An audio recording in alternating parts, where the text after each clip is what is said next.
Awesome. Well, thank you for taking some time with us. I know we got to talk on Sunday, but obviously with the exciting win and heading into Las Vegas, we're going to take some more questions here from the media for you.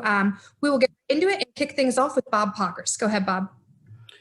Yeah, William, have you talked much with Rudy about his strategy and how it might change now that you have a win? And if so, maybe what could be some of the differences?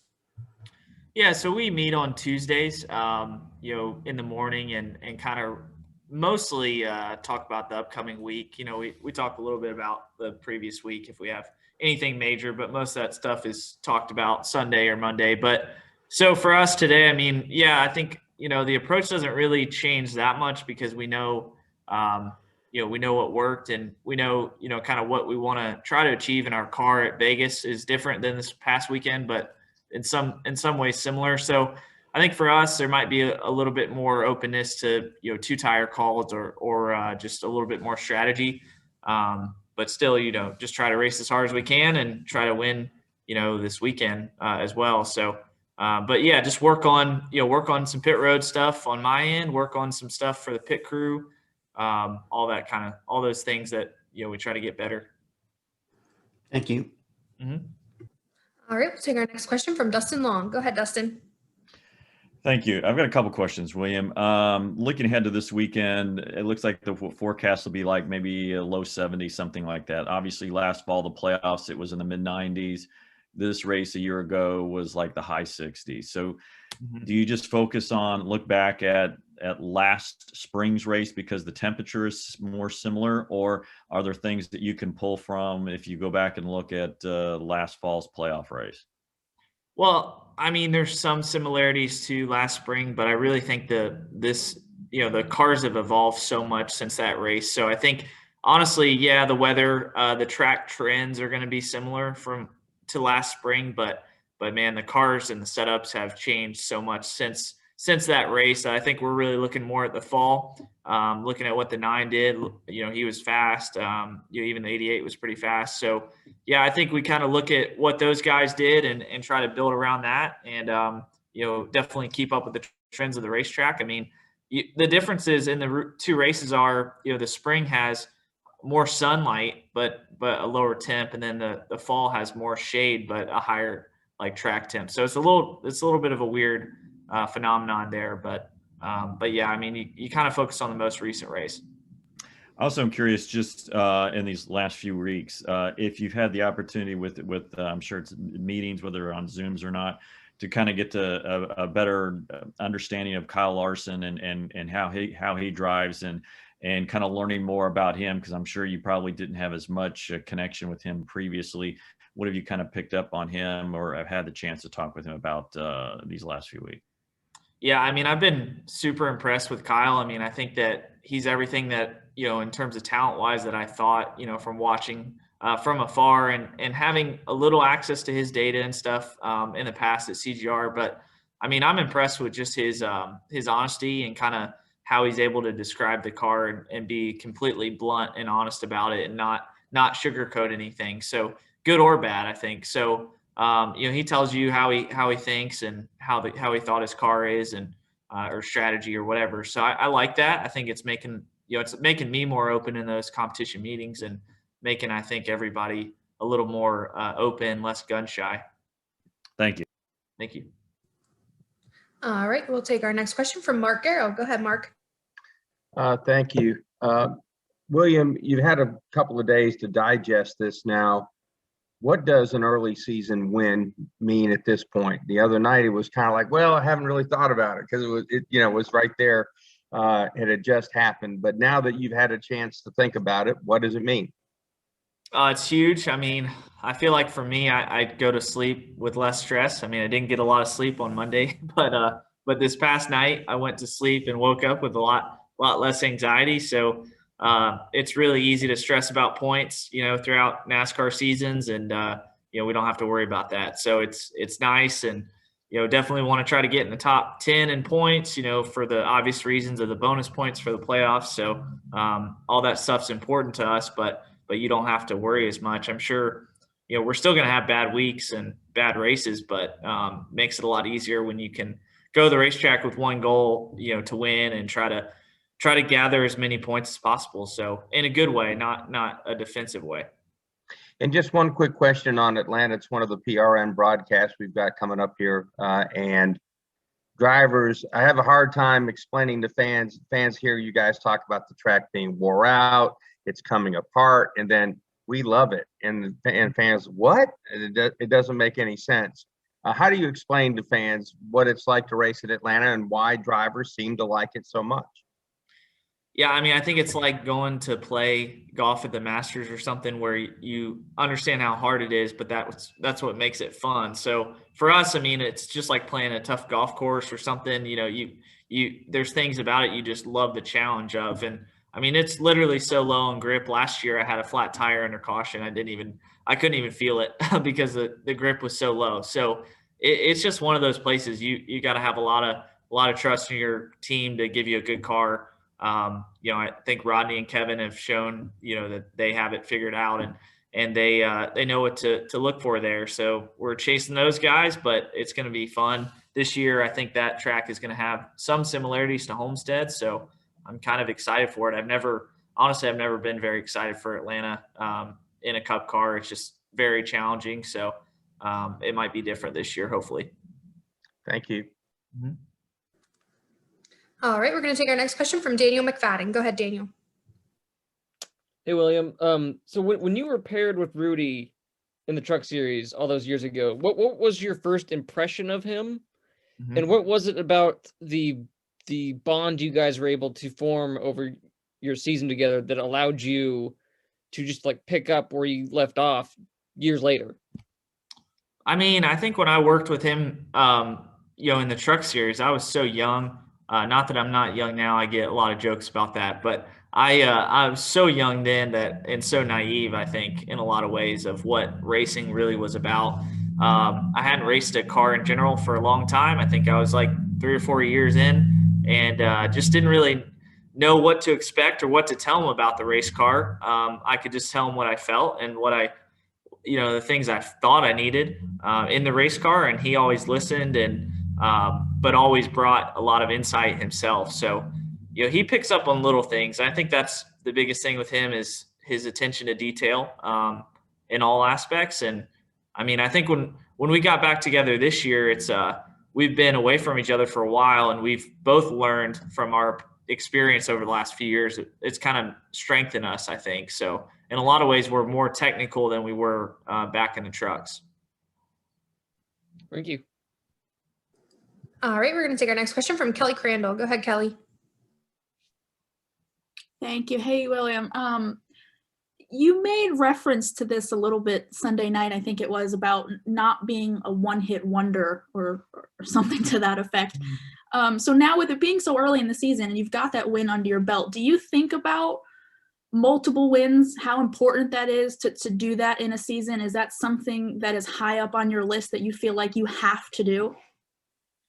Well, there was more pressure, I think, from a one race wonder type feeling from the first win to the second, I think is kind of more of what I was referring to, because I feel like, the first win is always that monkey off your back. Everyone says that. They don't get any harder or they don't get any easier at all. So I think just that taste and that drive to win is there after the first one for me, which is what I noticed. But yeah, I think, going throughout the year, you hope you can get multiple wins. That would be a phenomenal season. There's not many guys that do that. I think, top 6 or 7 guys. So that's our goal. Our goal going into this year, I said it during the off season, was just to be in that top 6 to 8 guys that can win every week. So, I mean, we've got a lot of work to do to get to that point, but it's a good start and, we're kind of ahead of schedule, I would say. And there's a lot of good tracks for us. So I feel like we just got to see how the year goes. Thank you. Mm-hmm. All right, we'll take our next question from Greg Engel. Go ahead, Greg. Hey, William, I like the view of your shoulder there. Oh, thanks.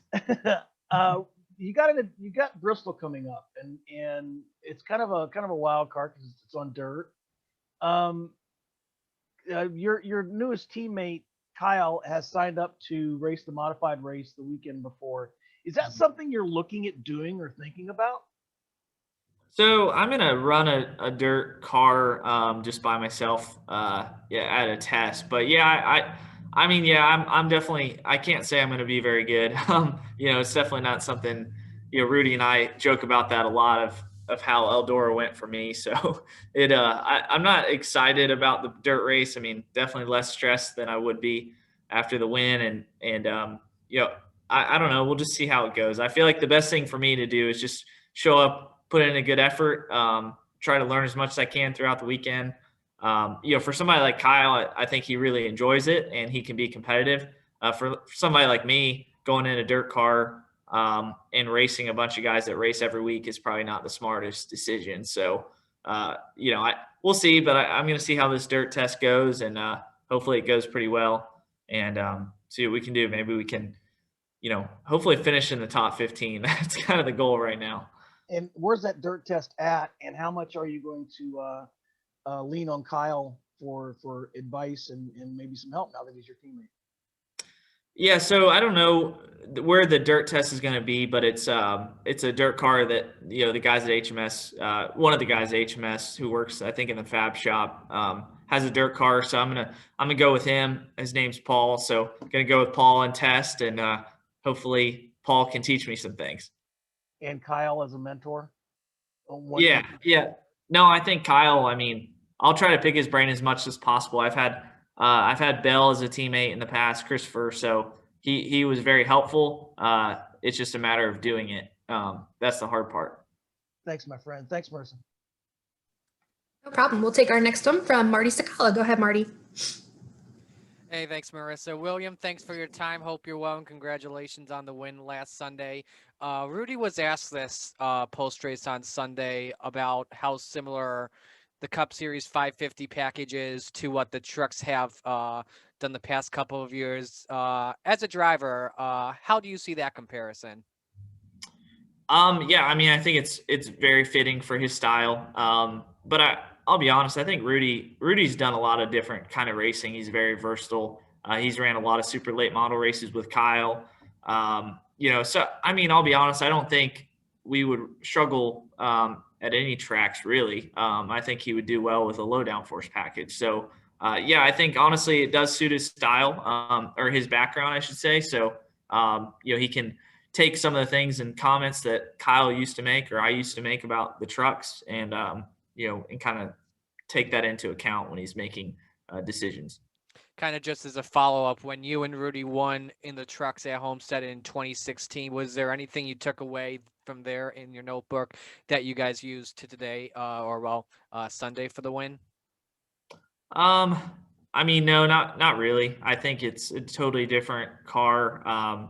But yeah, I mean, the trends of the track, I think, I took some things from my Xfinity days when the race went day to night. Some of that stuff kind of comes back to you, but it's a few years. So thanks for your time, William. Good luck to you this weekend. Thank you. All right, we'll take our next question from Lee Spencer. Go ahead, Lee. Thank you, and thank you for joining us, William. I missed part of the answer you had to Greg about, you said you were going to test on dirt with a guy named Paul. Is that what you said? Mm-hmm. Yeah. That wouldn't be Paul Silva, would it? No, I wish. I mean, his car's too nice for me, so I don't know. I mean, I know I've met Paul, but no, this Paul works at Hendrick, and I'm gonna go test his dirt car. So it's kind of like a street stock type car. So I mean, we're just trying to find something similar to a heavy cup car on dirt, which is hard to find. You went to the Chili Bowl this past year, did you not? I did. And your impressions? I loved it. I mean, I absolutely loved it. I had probably the best opportunity to watch it with Jeff Gordon, and we went around the pits. I talked to Christopher quite a bit, Alex a little bit, Kyle quite a bit too, and those guys are just really cool to talk to about dirt racing, and watching those cars on dirt. Not that any of the dirt racing really makes sense to me, but watching them really, it did make sense. And some of the things that they were doing, it was just really cool to see in person, and see some of the things they're able to do with their cars. I think, you watch Kyle and Christopher, and they're just in a different zip code of how they can adapt and learn each lap of the feature. So that was the cool part for me, was seeing how they separate themselves in the race, and seeing Christopher go for it at the end was all pretty fun. Chase jumped into the deep end. Are you in? What's that? Chase Elliott decided to jump into the deep end. Can you see yourself getting into midget at some point? Oh, for sure. I mean, I think, yeah, at some point, for sure. I think, I think it'd be a lot different driving a proper dirt car, and seeing how that feels. They look really fun to drive. I mean, I hate to compare it to this, but I think legend cars have some similarities on asphalt. So I think in terms of the distance from the wheels, I think I'd feel pretty comfortable because of my legend car background. So I could see it being fun. Thank you for your time. Thank you. All right, we'll take our next question from Kyle Foster. Go ahead, Kyle. Hi, William. So, I wanted to ask you, obviously, I'm a young guy, you're a young guy, we're the same age here.